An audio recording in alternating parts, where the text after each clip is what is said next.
Hey everyone, just coming to you with this public service announcement. If you haven't heard about Anchor, it is the easiest way to make a podcast. So let me explain. First and foremost, it's free to do so. You don't got to come out of your pocket. There's creation tools that allow you to record and edit your podcast right from your phone or computer. Anchor will distribute your podcast for you, so it can be heard on Spotify, Apple Podcasts, and a whole bunch of others platforms. You can make money from your podcast with no minimum listenership. That's why I got on it. It's everything you need to make a podcast in one place. Download the free Anchor app or go to anchor.fm to get started. All right, peace.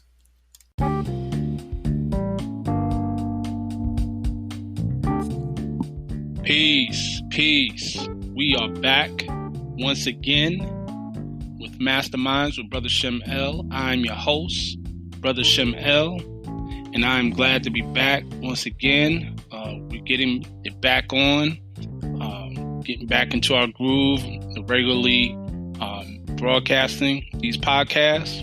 And so I want to just, as always, thank all of my supporters for continuing to support. And before I begin, as usual, I'd just like to just give some quick updates.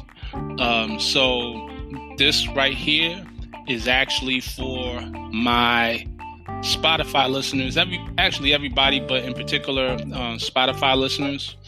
I know that a great bulk of my listening family listen via Spotify. So I just want to give you some updates in case you are not aware. You can actually enable Spotify to give you notifications. So definitely I encourage you all to go ahead and just notify, set the notifications for the new episodes. You can turn it on. It's easy for listeners to do. Just tap on following and you'll get notifications of when a new episode of this podcast comes out. So you'll never miss a show. Also, you can create a playlist, add Masterminds with Brother Shem L to your playlist. You can actually create a podcast playlist now. And in addition, just you're able to bookmark it. Go ahead, you just use the plus button when you're playing the show. There may be something on here that you may like, something particular I may have said. I just dropped a jewel or whatever you think it is.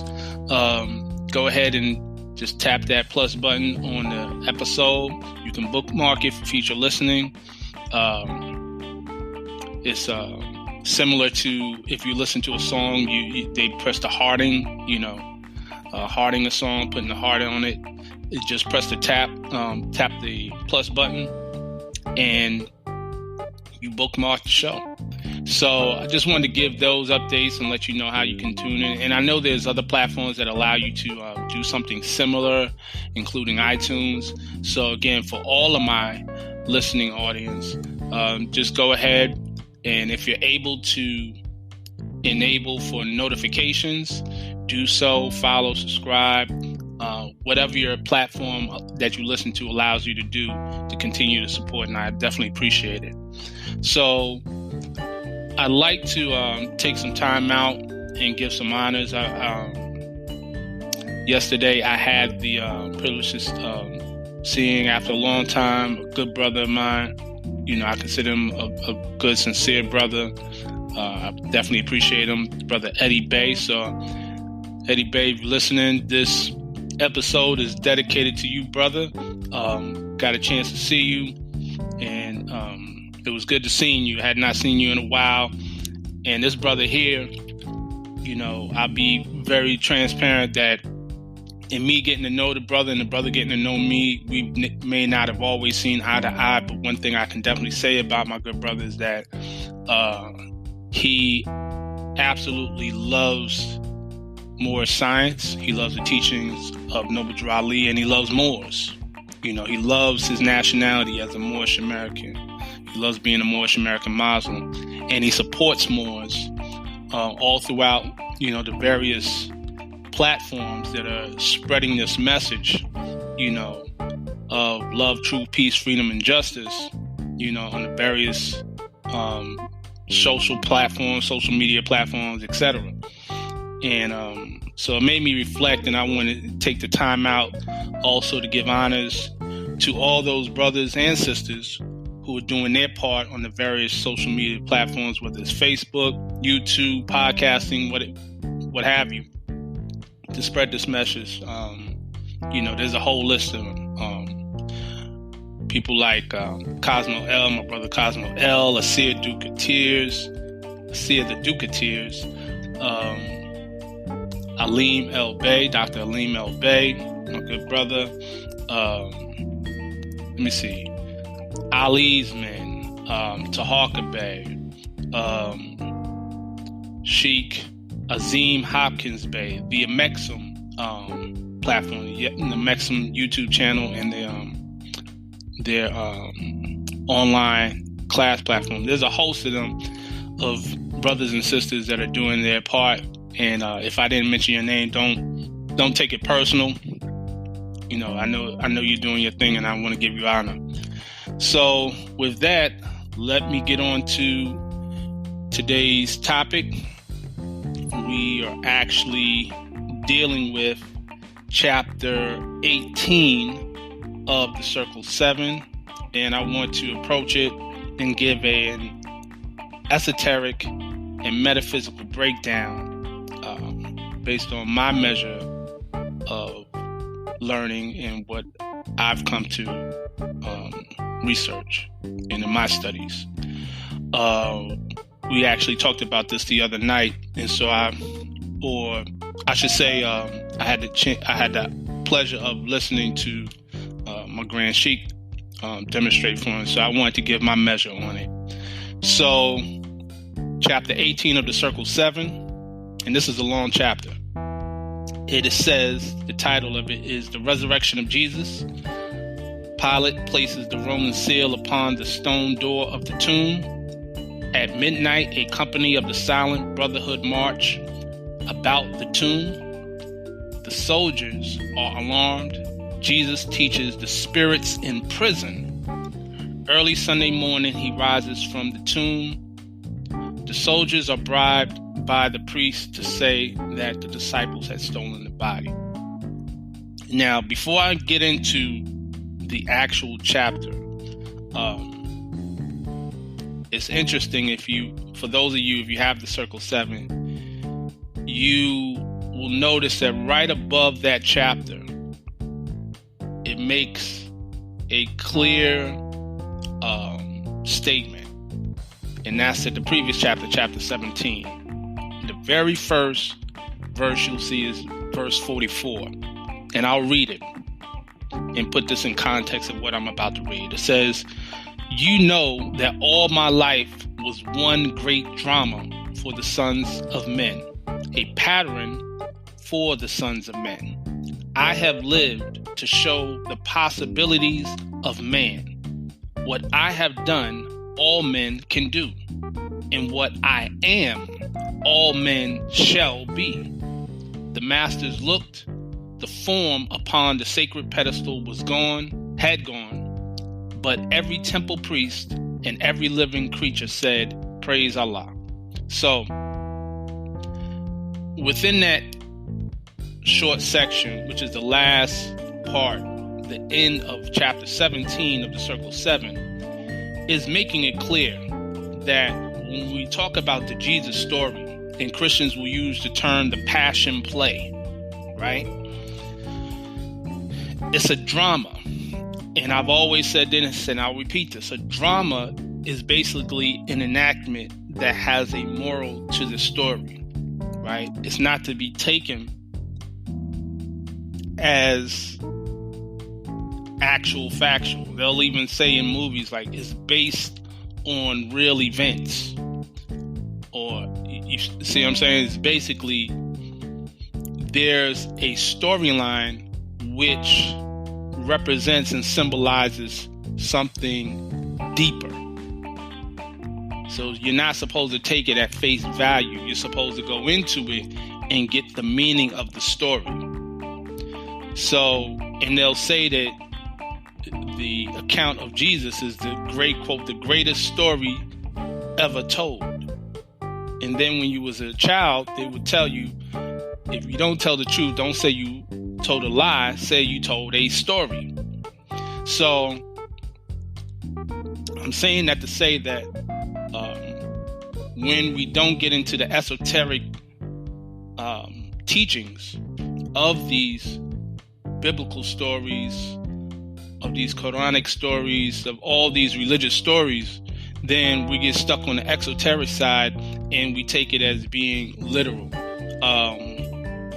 When you will find out that if you deal with just the account of Jesus, obviously should not be taken in the context of a historical figure that can be verified without doubt historically. That has been, there's no documentation that is rooted in in an anthropological sense that says without doubt or contradiction that this person existed. Now, there will be those that say, well, we think more than likely he did exist, etc., etc., but there's no indisputed proof of this. Just the fact that when you study chronology and the records of the past, you find out that there are many different stories like this. There are many different Jesus types, from that predate 2,000 years ago. Whether you go into the aspect of, we'll go into what you say, Horus of ancient Kemet, Krishna, Maitreya, Tammuz of ancient Sumeria, and you go through all these, you'll see that it's the same story, just like the flood story, creation story, in different places at different times. So that lets you know you're dealing with an archetype. These are archetypes, and they all symbolize something in a spiritual sense. And it says right here what it's supposed to be. So I just want to put you in that frame of mind when we read this story. So I'll start with the first verse. The tomb in which they laid the body of the Lord was in a garden, rich with flowers, the garden of Salome, and Joseph's home was near. Before the watch began,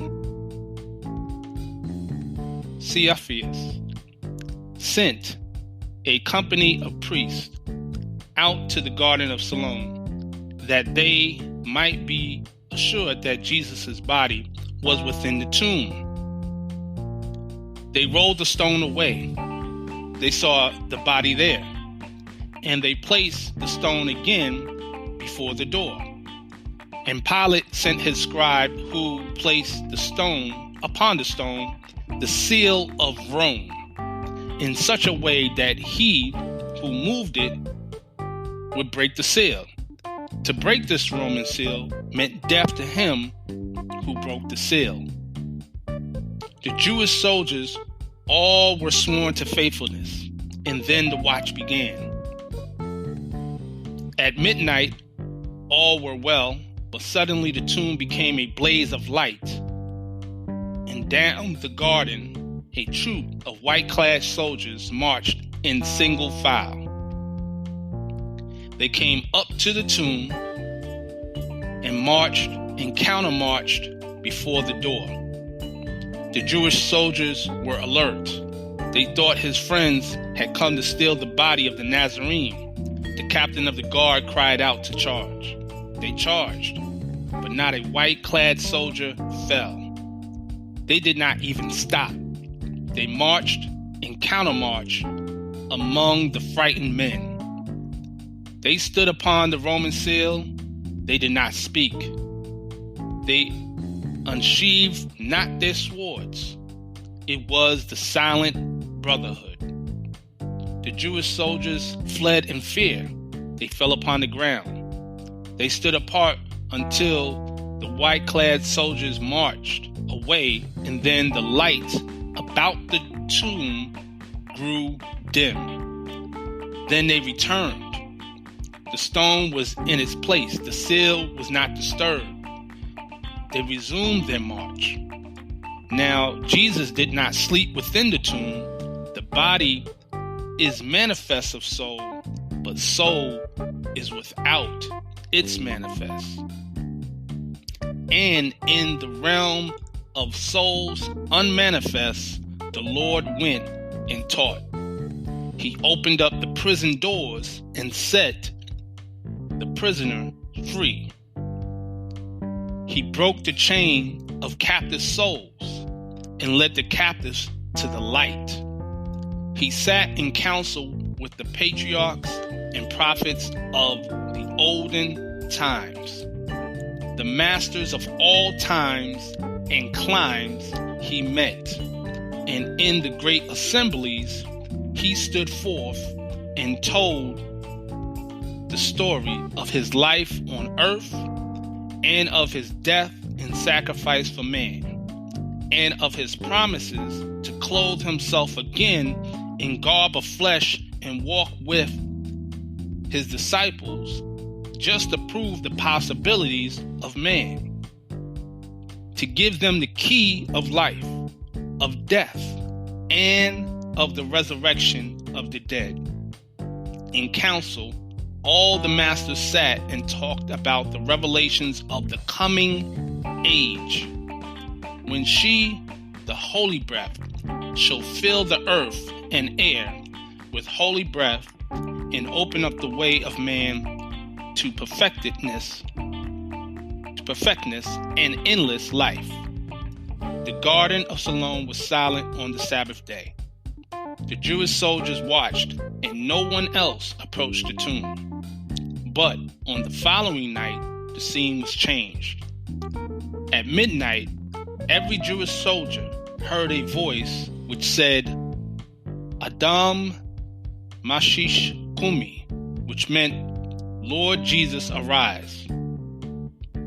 And they supposed again the friends of Jesus were alert, were coming up to take the body of their Lord away. The soldiers were alert with swords unsheathed and drawn, and then they heard the words again. It seemed as though the voice was everywhere, and yet they saw no man. The soldiers blanched with fear, and still to flee meant death for cowardice, and so they stood and watched. Again, all this was before the sun arose. The heavens blazed with light. A distant thunder seemed to herald forth a coming storm. And then the earth began to quake, and the suns and the rays of light. They saw a form descend from heaven. They said, Behold, an angel comes.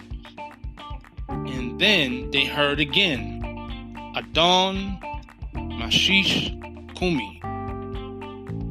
And then the white-robed form tramped on the Roman seal.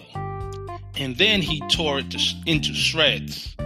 He took the mighty stone in his hand as though it were a pebble from the brook and cast it to the side. And Jesus opened his eyes and said, All hail the rising sun, the coming of the day of righteousness. And then he folded up his burial gown, his headbands, and his coverings, and laid them all aside. He arose and for a moment stood beside the white-robed form.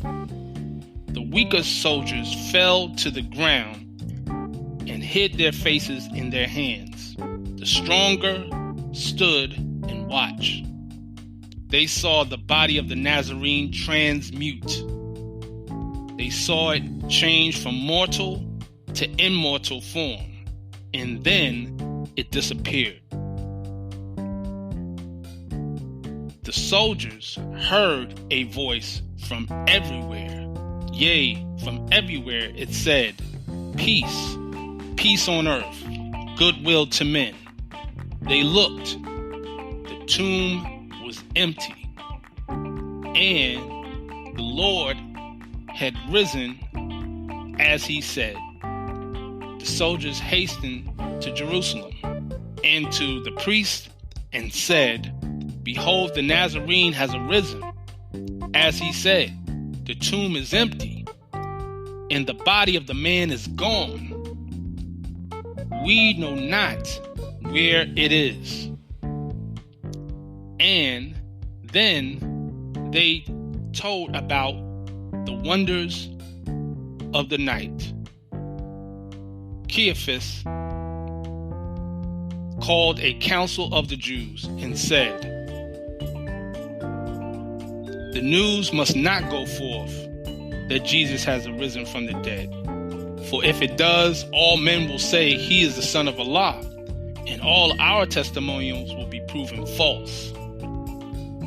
And then they called the 100 soldiers in and said to them, you know not where the body of the Nazarene is resting now. So if you will go forth and say that his disciples came and stole the body while you slept, each one of you shall have a silver piece, and we will make it right with Pilate for the breaking of the Roman seal. The soldiers did as they were paid to do. So that's the entire chapter 18. And there's many different aspects about this chapter. This is a pretty long chapter, but I wanted to read all of it, and I will go in and give as much of a thorough breakdown as I possibly can. One of the things I want to say is that one of the records I will refer or draw from is a record that is known by quite a few Moors, particularly the Moors, many Moors out of Baltimore. And if you are in Baltimore, and I've dropped this name of this record, most of you will know what I'm talking about. And that record is Bible Mysteries Revealed by Johann Wein. This was published in 1944. It's a very old book, no longer in print, and it basically, is a very heavily esoteric book, and it's been referred to by many masters since it was published. Some of you know some of them who have referred to this book. But getting into this, again, remember I said that the life of Jesus is one great drama, and I explained to you about what drama is. So one of the things that you realize is it makes reference to the tomb. Now, the tomb, in order to really get a thorough comprehension of what I'm about to say, you have to go back to chapter 1 of the Circle 7, which is the creation and fall of man. When you read this thoroughly, right, you'll get a better comprehension of chapter 18. So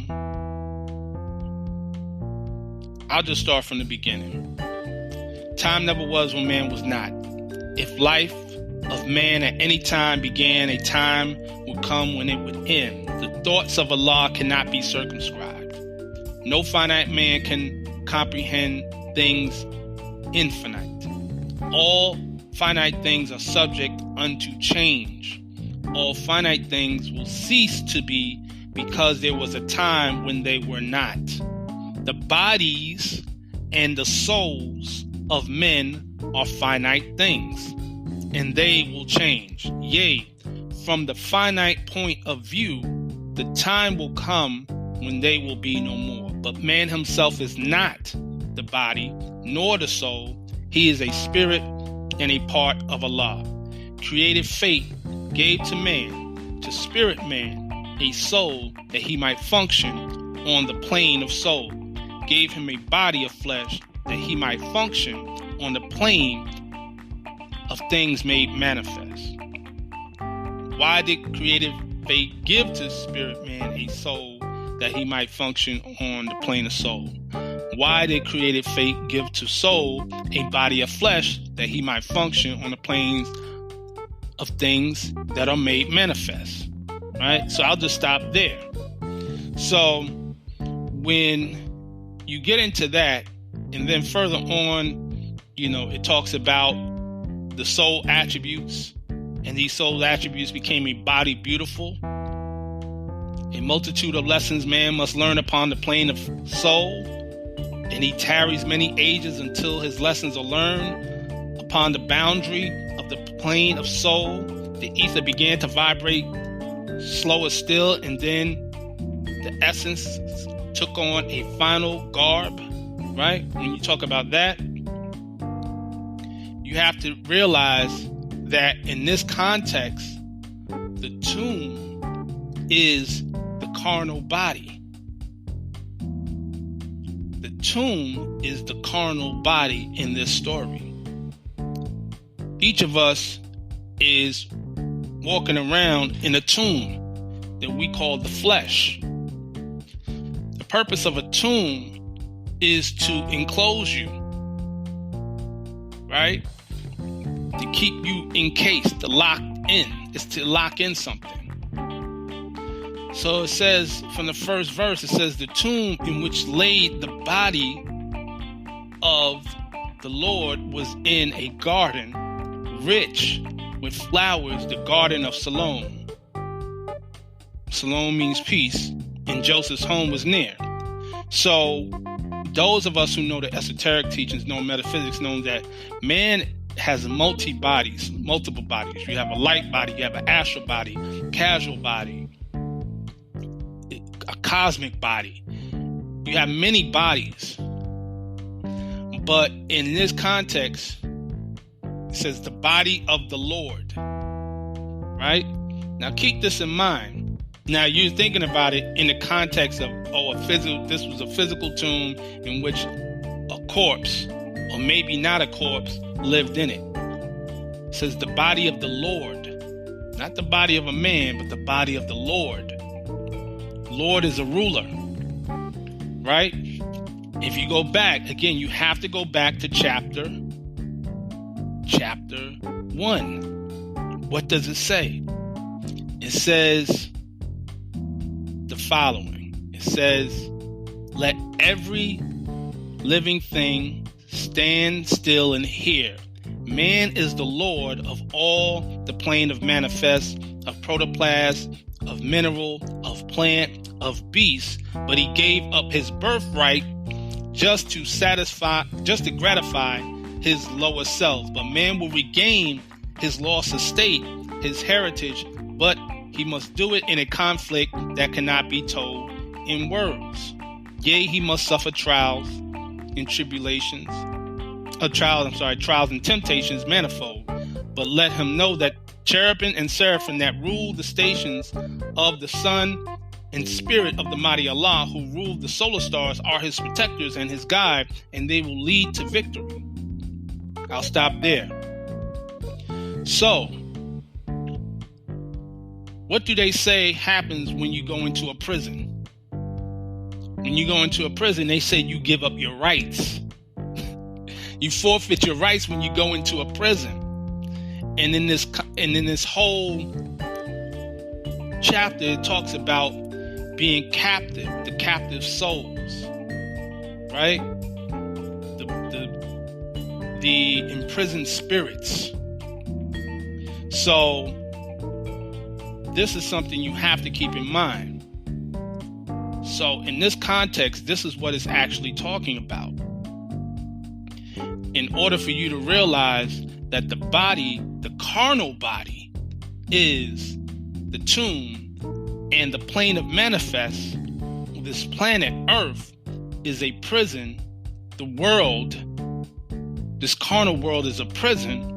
Then you realize you have a deeper comprehension and appreciation for this story, as opposed to just it being a religious story. And we'll get more into that in the later part.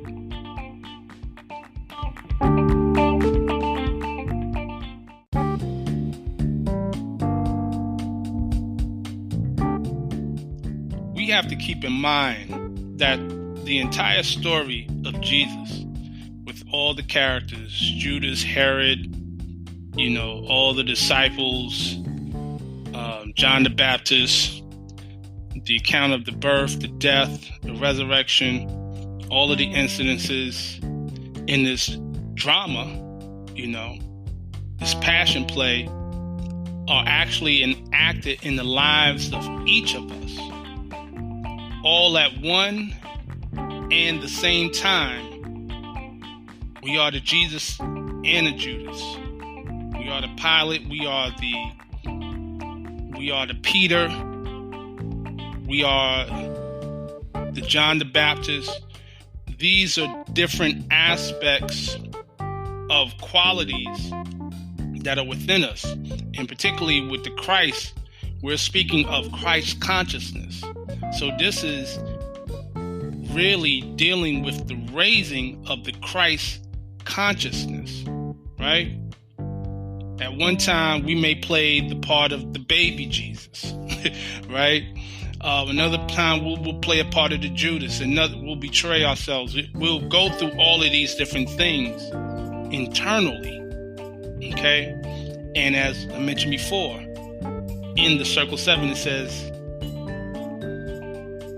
I have lived to show the possibilities of man. And the possibilities is, with all of this, you can transform yourself from human flesh to flesh divine. You can transmute yourself. Okay? So you go into the aspect of the tomb, the stone, and the seal of Rome, when it said, and Pilate sent his scribe, who placed upon the stone the seal of Rome in such a way that he who moved it would break the seal. Now, a seal is something you put to fasten, to adhesive, to bring an adhesive to, like glue it together, to nail it together, right? And it says Pilate sent his scribe to place upon the stone, which is the doorway, basically the opening of the tomb, a seal. Now, why would he send a scribe? Because a scribe is simply one who writes. Okay? When you realize that the seal of Rome, or the Roman seal, deals with the sealing of the mind, then it makes sense. Because you can understand how it is the power of the word, or the words. Remember in John chapter 1, it says, in the beginning was the Word, and the Word was with God, and the Word was God. Right? Now you have a better understanding that is through these words, through these spells, so to speak, that a seal is placed on the mind. In the Quran of Mecca, they call it being dumb, deaf, and blind. As many as you know, when I started on my journey before, way before I joined the Moor Science Temple of America, I started off on this journey of self-awareness by taking on a Shahada as a Muslim and joining the Ansar Allah community that was founded by a man who was known at that time as Al-Imam Isa al-Hadi al-Mahdi. He wrote a book entitled Leviathan 666, which talked about the spell of Leviathan, which he labeled it, he defined as a hypnotic mental spell placed on the minds of people to get them from recognizing who they really are. The elder teacher, Philip Valentine L., known affectionately by many as Reverend Phil, speaks about the light code lockdown, where it's done by who we refer to as the dark lords, who bring in this light code lockdown on your consciousness, to which prevents from light messages being received to help raise your vibration and expand your consciousness into a multidimensional being. All of these, are synonymous with that Roman seal. Okay? So again, the scribe and the seal on a stone. So you understanding that it's the act of putting in one who creates words to lock in that spell, right? Grimoire, grammar, the words. We use certain words that take us out of true divine reality, and there's a whole episode we can do just about that, the power of words. So, but I want to put that in that context and understand that when it talks about the Roman seal, you're dealing with Roman thought, right? When you understand the history of Rome, you would think twice about, how we consider Rome, how many people put Rome or the society or the history of Rome in a high regard. But when you really look at its history, you say, okay, well, it's not all that it's cracked up to be. But yet and still, there are many of us who will still take on the ways of Rome. Some will even call themselves Roman Catholic. Some will even say to be romantic, right? All that is Roman ideology. To be romantic is a Roman antic. If you catch that, romantic, Roman antic. So, again, this is the keep in mind of the context of that mindset, which is a carnal mindset. It is a mindset that does not deal with the principles of love, truth, peace, freedom, and justice, right? It deals with a mindset of oppression, right? So, especially in this context of this story. So then it goes in and talks about the Jewish soldiers. The Jewish soldiers, right? So one would have to ask the question, first off, if the Roman Empire were controlling the Jews, how were there Jewish soldiers? Wouldn't they have been Roman soldiers? Where did the concept of Roman soldiers or Jewish soldiers come about? It said these Jewish soldiers were sworn to faithfulness. And then when you get into the etymology and the history of the word Jew, right, that's a misnomer.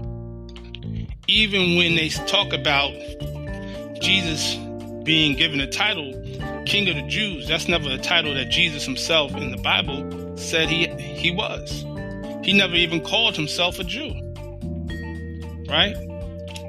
Then when you get into the book of Revelation of Jesus Christ, right, then you get into what they said about the Jews, right?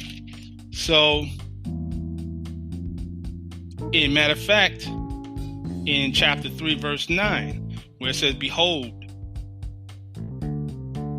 I will make them of the synagogue of Satan, which say they are Jews and are not, but do lie. And behold, I will make them to come and worship before thy feet, and to know that I have loved thee."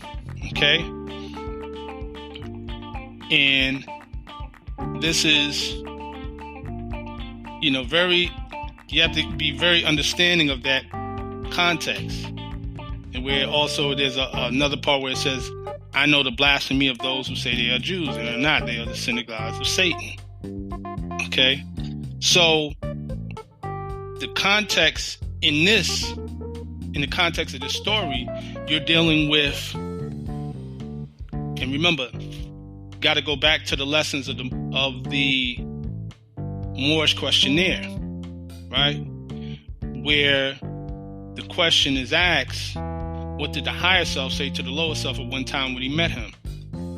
Answer was, where are you going, Satan? What was the answer that the lower self gave to the higher self? I am going to and fro in the earth, seeking whom I may devour.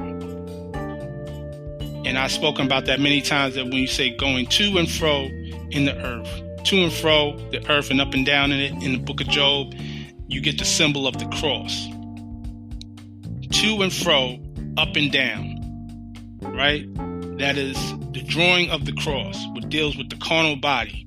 So now you're talking about these soldiers, which are really thoughts, okay? Because they make a distinction between the Jewish soldiers and the white-clad soldiers. Again, going back to the Moorish questionnaire, will you define the word white? White means purity, purity means God, and God means ruler of the land. Okay? So it's not symbolic of a race of people. We're not talking about a white race. Clad means clothing. It's an archaic word, an out-of-date word that refers to a past participle of clothes, right? To be clad. Even nowadays, when they refer to houses, they'll use the term cladding to describe the external material that wraps around the house, whether it's vinyl siding, aluminum siding, brick. That would be considered in real estate as cladding. You know, when you describe the home, what's the cladding of the home, right? So these are white clothes, right? Even going back to the book of Revelations, when you go in Revelations chapter 7, verse 13, it says, then one of the elders addressed me. These in white robes, he asked, who are they and where have they come from? Sir, I answered, you know. So he replied, these are the ones who have come out of great tribulation. They have washed their robes and made them white in the blood of the Lamb. So that white represents purity, as I mentioned before. So now, putting that into context, what we're seeing here is these soldiers are actually synonymous with angels and the friends, because they said they thought his friends had come to steal the body of the Nazarene, right? Invasion of the body snatchers, where your thoughts take over the body. So it's a fight for the body of Christ. It's a fight between Jewish soldiers and the white-clad soldiers that march in a single file, right? Single, straight. Siratul Mustaqim, the straight and narrow path. Siratul Mustaqim being a term in Suratul Fatiha, the Quran of Mecca, right? You're talking about the higher self thoughts of the white-clad versus the Jewish soldiers, or those low carnal thoughts. And there's a fight that you go through every day dealing with you. And then when those higher thoughts reign supreme, your body is enlightened. The tomb, right, is lit up. The seal becomes broken. Okay? So, and I speak about this in context of the angels and in this term. Remember, going back to chapter 1 of the Circle 7, remember that's key in all of this. It says that the perfected man must pass through all the ways of life, and so a carnal was full manifest, a nature that sprang forth from fleshly things. Without a foe, a soldier never knows his strength, and thought must be developed by the exercise of strength. And so this carnal nature soon became a foe that man must fight, that he might be the strength of Allah made manifest. That right there, that section right there is the whole of chapter 18. That little section in chapter 1 explains the entire chapter 18. It deals with thought. Now,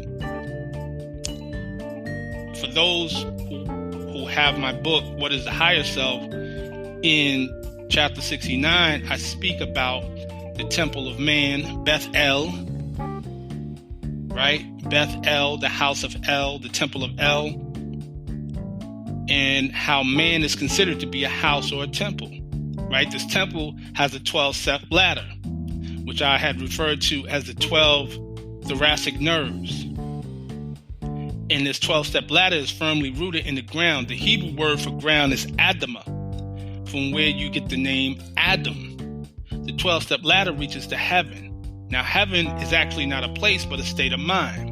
This is confirmed in the Circle 7, chapter 12, verses 8 and 9, which state the following. Says, and Jesus said, my brother man, your thoughts are wrong. Your heaven is not far away, and it is not a place of metes and bounds. It is not a country to be reached. It is a state of mind.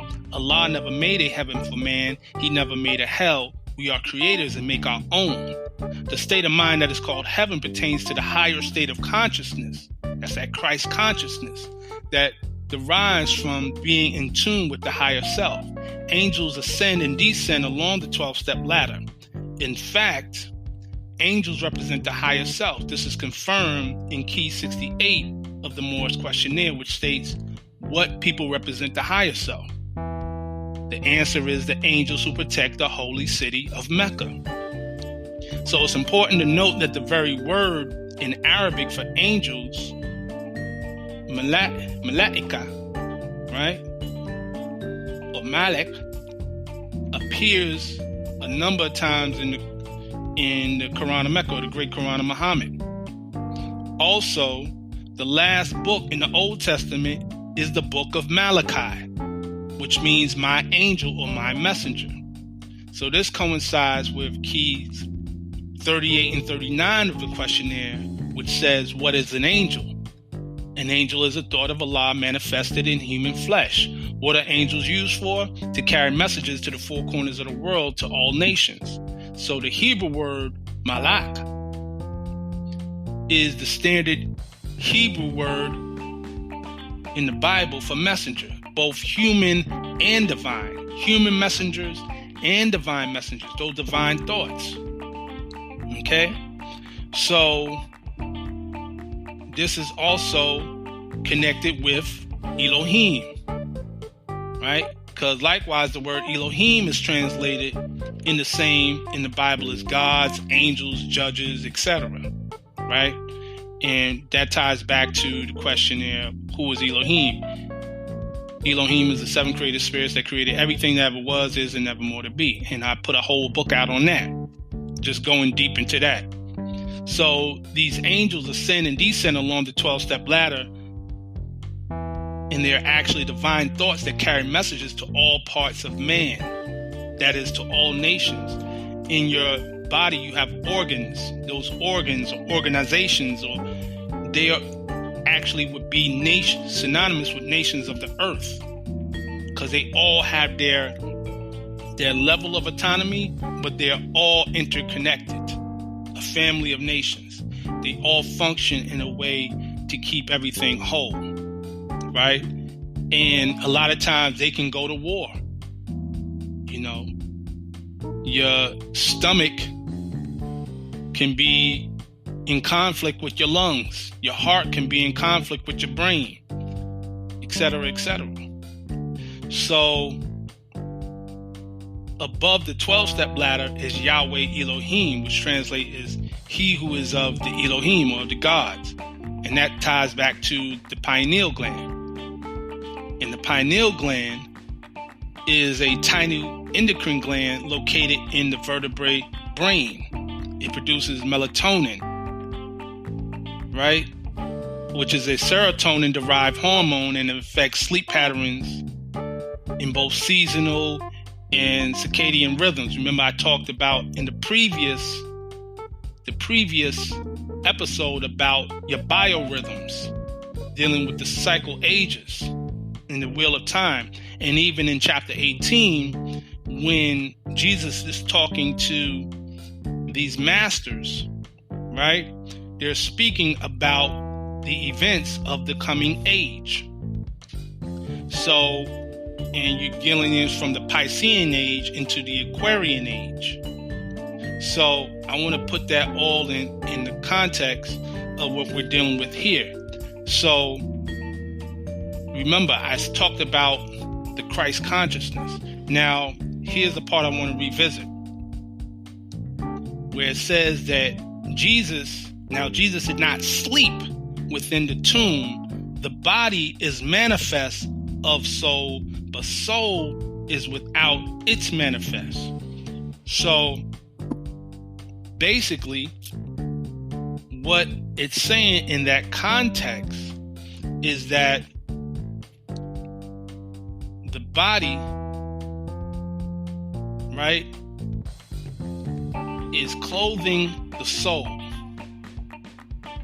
And in order for it to function fully, it needs that soul in order to function. Now, on a deeper level, there are those who are without soul, but that's a whole nother subject.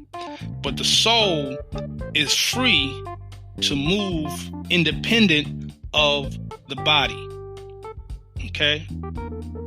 It's free to move independent of the body. And then it says, in the realm of souls unmanifest,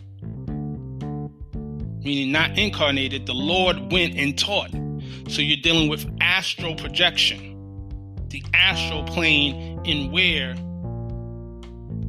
when you raise yourself up into Christ consciousness, remember, the tomb lit up. The Lord went and taught, right? And you opened up the prison doors and set the prisoner free. Broke the chain of captive souls. Right? It reminds me of that Rakim song. You know, I came to break away the chains, take away the pain, remake the brain, reveal my name. So you break the chains of the captive souls. You're able, when you get into this Christ consciousness, you're able to share this information with other people and help break their chains through this message of light, leading them into the light. Because, again, taking it back to chapter 2, where it speaks about Mary and Elizabeth being in the sacred grove, the term, it says, going back into verse 15, a mighty work is theirs, for carnal men want not the light. They love the dark, and when the light shines in the dark, they comprehend it not. We call these sons revealers of the light, but they must have the light before they can reveal the light. And you must teach your sons and set their souls on fire with love and holy zeal, and make them conscious of their missions to the sons of men. That's Christ consciousness. The Christ consciousness brings you to light. You know, you hear terms like light workers, right? These are revealers of the light, right? And then in the end of this chapter, it says, this age will comprehend but little of the works of purity and love, but not a word is lost, for in the book of Allah's remembrance, a registry is made of every thought and word and deed. And when the world is ready to receive, lo, Allah will send a messenger to open the book and copy from his sacred pages the messages of purity and love. Opening the book, opening the prison doors, setting free. Then every man of earth will read the words of life in language of his native land, and men will see the light and walk in the light and be the light, and man again will be at one with Allah. This is the demonstration here in chapter 18, right? Opening the book, the messenger, the angel, opening the book, opening the stone, opening the tomb, copying from. So opening your mind up to access the Akashic records to get that light by which you're able to share this with others, teach, right? And bring them to the light. And then bring it into a way where they can grasp it, where they can comprehend it. Then they will see the light, walk in the light, and be the light. And then at that point, you're one with the divine. The resurrection is a fact, right? ADON, MASHICH, CUMI, right? Lord Jesus or Lord Messiah, arise. You catch what I'm saying? That's what it is. And then you clothe yourself a garb of flesh, but this is flesh divine. It's the metamorphosis. It's the transmutation and transformation from that caterpillar to the butterfly, figuratively speaking, in a spiritual sense. Okay? They saw the body of the Nazarene transmute. They saw it change from mortal to immortal form, and then it disappeared. It doesn't say here that they saw the body raised from the dead. But there is a death. There is a death of the carnal. See, when it says that Jesus was speaking of his death and sacrifice of man, he's talking about the death of the carnal ways, death of the carnal thoughts, the death of the carnal mind, the death of the carnal nature. The carnal nature must die so that the spiritual man can live. And that's what is the job. That is the mission of us. Raising into Christ consciousness. Being able to raise those thoughts in order to break the Roman seal of our minds. Light up. Be full of light. Right?